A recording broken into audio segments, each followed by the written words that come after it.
बार के चुनाव का फैसला हो जाए। इसीलिए हमारे कुछ साथी कह रहे थे कि आपके लिए एक फॉर्मूला है 1 2 3 4। 1 जून को आप वोट डालेंगे, ईवीएम मशीन पर दूसरे नंबर पर जो बटन है वहां आप दबाएंगे, वहां 3 तारा वाला चुनाव चिन्ह होगा, 1 2 3, और जम करके आपने वोट डाला तो 4 तारीख को हाथों हाथ आपको जीत की सर्टिफिकेट, और सिर्फ सांसद नहीं बल्कि सांसद के साथ साथ इंडिया गठबंधन की सरकार भी दिल्ली में, ये सब कुछ आपके सामने इंतजार कर रहा है। चुनाव में अभी लंबी बात करने की जरूरत नहीं है, 2-4 बातें आपके साथ कर लेना चाहते हैं। जो हमने कहा कि मुद्दों पर जनता चुनाव लड़ रही है, तो सबसे बड़ा मुद्दा देश के हर कोने में पूछ लीजिए जनता से तो लोग कहते हैं कि भाई बेरोजगारी मुद्दा है, महंगाई मुद्दा है और गरीबी इस देश का बड़ा मुद्दा है। हम अगर बिहार की बात करें तो अभी जब नीतीश जी हमारे साथ थे, वो जो 17 महीने की चर्चा हमारे साथी लोग कर रहे थे, तो 17 महीने में कुछ अच्छे काम हुए। 5 लाख पक्की नौकरी, एक जाति आधारित जनगणना, उसके आधार पर हमें जो बिहार की संरचना के बारे में पता चला, उस हिसाब से आरक्षण में विस्तार, 50 से बढ़कर के 75% आरक्षण का फैसला, और एक सामाजिक आर्थिक सर्वेक्षण। और उस सामाजिक आर्थिक सर्वेक्षण ने बता दिया कि बिहार का सबसे बड़ा सवाल गरीबी। विकास की बातें खूब हुई, 2 दशक से नीतीश जी लगातार न्याय के साथ विकास बोल रहे हैं, लेकिन ये जो विकास, हमने तो कहा कि नीतीश जी आपने ऐसा मॉडल बिहार को दिया विकास का, इसको आप कह सकते कि बाईपास और फ्लाईओवर मॉडल। आप बड़े शहर के किनारे से बाईपास निकाल लेते हैं और बस बड़े बड़े फ्लाईओवर दिखा देता है, ऊपर से गाड़ियां निकल जाती है, लेकिन वो विकास जो है वो गांव के अंदर और गरीबों के पास पहुंचता ही नहीं है आपका विकास, और इसीलिए गरीबों की आमदनी बढ़ी नहीं।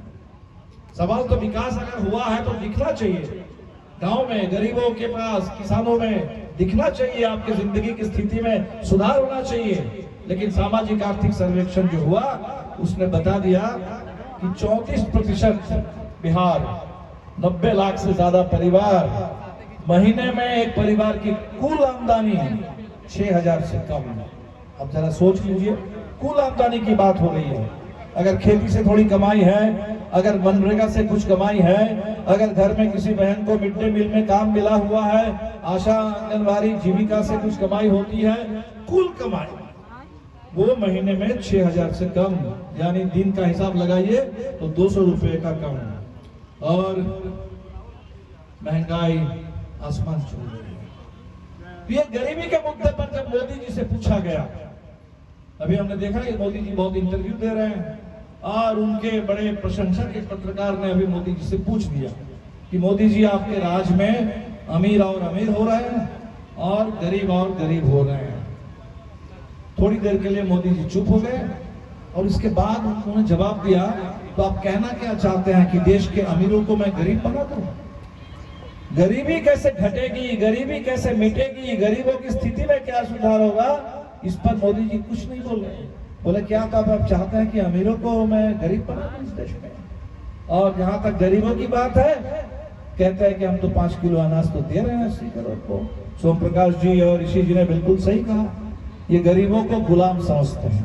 5 किलो अनाज दे करके समझते हैं कि हमने गुलाम बना लिया गरीबों को। उत्तर प्रदेश के चुनाव में एक तस्वीर हम देख रहे थे बरेली से, एक दलित चौकीदार को जमीन पर गिरा करके पुलिस वाले पीट रहे हैं और कह रहे हैं कि भाई मोदी जी से मुफ्त का राशन लेते हो और वोट किसी और को दोगे। तो ये समझता है कि जैसे बंधुआ मजदूरी का जमाना था, बंधुआ मजदूर अब बंधुआ मतदाता बन जाएंगे। वोट बैंक की बात करते हैं तो 80 करोड़ गरीबों को वोट बैंक बनाना चाहते हैं, बंधुआ मजदूर बनाना चाहते हैं, 5 करोड़ अनाज लेकर, 5 किलो अनाज लेकर।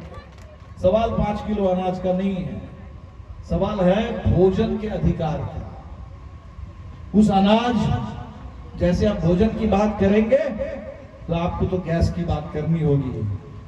5 किलो मुफ्त अनाज और गैस सिलेंडर के लिए गैस 1000 रुपए से ज्यादा, और इसीलिए इंडिया गठबंधन ने कहा इंडिया की सरकार बनेगी, 500 रुपए गैस सिलेंडर होगा और वो जो 5 किलो अनाज की आप बात कर रहे हैं उसको भी हम 10 किलो कर देंगे।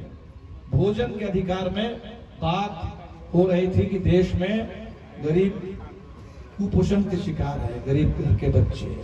गरीबी और कुपोषण से देश को छुटकारा चाहिए और इसीलिए एक संपूर्णता में भोजन का पूरा अधिकार चाहिए। हमें अनाज भी चाहिए, हमें वहाँ दाल भी चाहिए, तेल भी चाहिए, चीनी भी चाहिए, दूध भी चाहिए, पूरे पौष्टिक भोजन का समुचित प्रबंध चाहिए।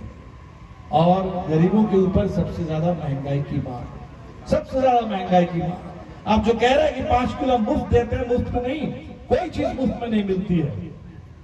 वो 5 किलो अनाज देने के लिए भी जो खर्च है वो खर्च देश के खजाने से होता है। और खजाना कैसे भरता है? अदानी अंबानी इस वक्त सरकार को टैक्स भी नहीं लेती है ढंग से। तो सरकारी खजाने में जो टैक्स आता है वो आप और हम ही देते हैं। कुछ भी खरीदते हैं, माचिस भी खरीदते हैं तो उसमें भी जीएसटी लगता है। कोई दवाई खरीदते हैं उसमें जीएसटी लगता है। सड़क पे चलते हैं तो वहां टोल टैक्स लगता है। तो हमारे टैक्स के पैसे से सरकार के पास उनके खजाने में पैसा आता है और उसी पैसे का एक हिस्सा अगर आप गरीब के लिए खर्च कर रहे हैं, आप एहसान नहीं कर रहे हैं, आप गरीबों को थोड़ा बहुत जो उनको भूखे ना मरे, इसलिए आपने कोविड के समय में शुरू किया था, आप इस बात को कर रहे हैं। तो साथियों, सवाल है महंगाई के से गरीबों को राहत। और इसीलिए इंडिया गठबंधन ने कहा, बिहार में भी बात हुई थी कि ये जो 94 लाख जो 6,000 से कम आमदनी वाले परिवार हैं उनके लिए सालाना 2 लाख रुपए की आर्थिक मदद। नीतीश जी ने कहा था, अब नीतीश जी उस तरफ चले गए, क्या करेंगे ये तो देखना है। लेकिन हम लोगों ने कहा है कि इंडिया गठबंधन की सरकार बनेगी, देश के तमाम गरीब परिवार में प्रति परिवार में एक महिला को 1 लाख रुपए आर्थिक मदद सालाना हम लोग करेंगे। सवाल है आमदनी बढ़ाने का, सवाल है देश के किसानों का।